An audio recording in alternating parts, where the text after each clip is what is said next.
again later. Documents uncovered by this programme show that Cambridgeshire County Council failed to protect a 15-year-old girl from being sexually abused by her schoolteacher. Social Services had previously written to warn the council about this particular teacher, who can't be named, but he was allowed to continue teaching. Noel Phillips has this exclusive report, and just to warn you, there are graphic descriptions of abuse suffered by his victim. It's every parent's worst nightmare, a shocking betrayal of trust. He was in a position of responsibility, authority and trust over children in his care. Jeremy Forrest was more than a maths teacher. He was a sexual predator who abused a 15-year-old student in his classroom. Tell us how it was you managed to keep those children silent. So too did Nigel Leet. He filmed himself sexually abusing young girls on school premises. Serious case reviews found that teaching staff ignored concerns about both men. Currently, there's no law to say a school must report sexual abuse, but the Victims Commissioner wants the government to make it a criminal offence for teachers and social workers not to report suspicions of abuse. You know, we send children to schools, we send children, you've got social workers, you've got everybody, and you think their essence of their training, their core training is the safeguarding of that child. And if we don't ensure that we protect them when something goes horrendously wrong, then obviously we need to encourage more strategy and more mandatory reporting.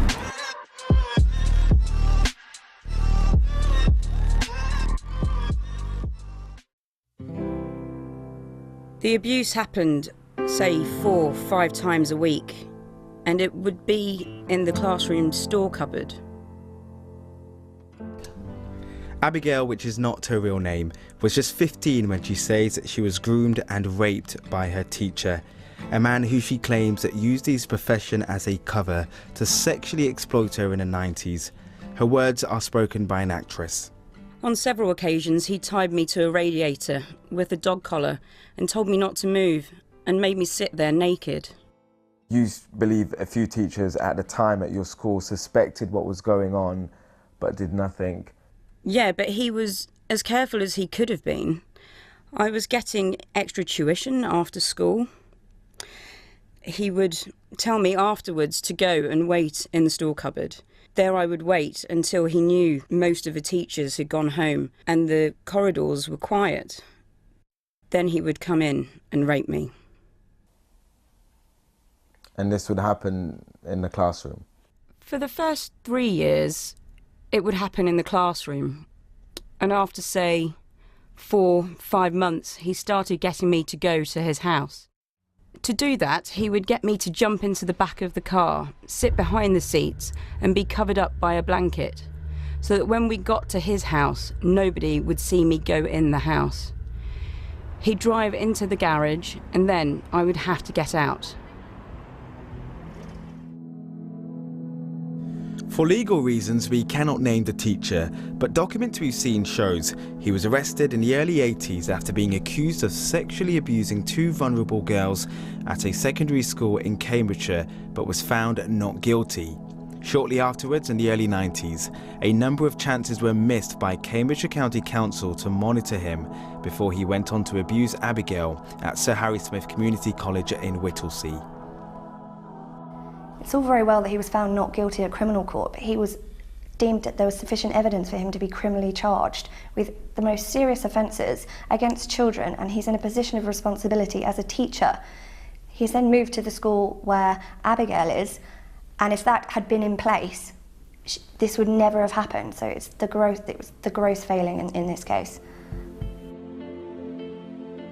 A social worker involved with the case was so concerned, she wrote a report to Cambridgeshire County Council.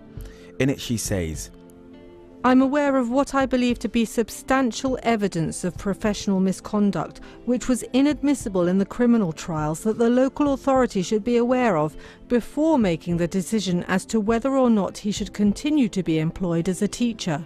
Despite this, he was still given a full-time job. I mean, it's either a conspiracy or a cock-up. Colin Shaw was a Labour County councillor at the time. He says he believes there was a cover-up by the council which allowed the teacher to carry out the abuse. I cannot see how somebody would have missed it. There certainly seems to have been a cover-up given the amount of evidence that there was at the time. I think there seems to be actually appalling failures by the council, the police, the justice system.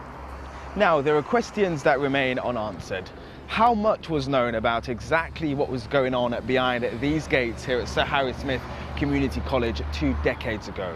Cambridgeshire County Council were made aware of the teacher's history, but yet he was still offered a job here. When Abigail reported the abuse to police in 1998, the teacher told detectives their relationship was sexual after she was 18 and that it ended because he was in love with another pupil at the school. Well, I would like the government to consider mandatory reporting because we're hearing so many things that happen to victims, and if they don't feel they've got proper redress. The Victims Commissioner, Baroness Noel, says in order to prevent similar cases, the government should introduce mandatory reporting and make it a crime for anyone who suspects abuse but does not report it. If you have some inclination that something's not quite right, you've been given some information that supports what you think, you have to report it. That's your duty. It's not right to say I had suspicions when actually, you know, them suspicions are happening to that individual. Will mandatory reporting prevent serious failings that we've been seeing in these past few years? I think by having mandatory reporting, it gives teeth and it gives confidence for victims that if they do go to people and they do go to organisations to say I've been abused and the severity of the abuse is still not listened to, if we have mandatory reporting, they have some redress. At the moment, there is no redress. They go to an individual who they hope believes them, and if they don't believe them, they walk away. Where else do they go? Baroness Noel says it's time for Britain to adopt a system similar to that of Australia and the US, where reporting sexual crimes is mandatory. No one here from Cambridgeshire County Council would speak to me on camera, but in a statement they've apologised and have agreed an out-of-court settlement of more than £500,000. They go on to say the school itself and the whole vetting and checking process is very different from the systems in place 25 years ago. Abigail still bears the scars of her ordeal. The abuse she suffered has led to a life of self-harming, depression and mental health problems. I'll never forgive him, no. He was an adult. He knew what he was doing was wrong. I wanted to have children, which I've not been able to do because I don't have a sexual relationship with my husband. I find it too difficult, but I'm not able to have children, and I feel that's been robbed of me. The teacher has been banned from teaching for life. Campaigners say mandatory reporting would improve child protection, and that's why the law needs to change. The Home Office has told us a consultation is currently taking place on how to reform the child protection system when it comes to reporting and acting on child abuse. But for Abigail, she just hopes her story will encourage other victims to speak out. Noel Phillips reporting.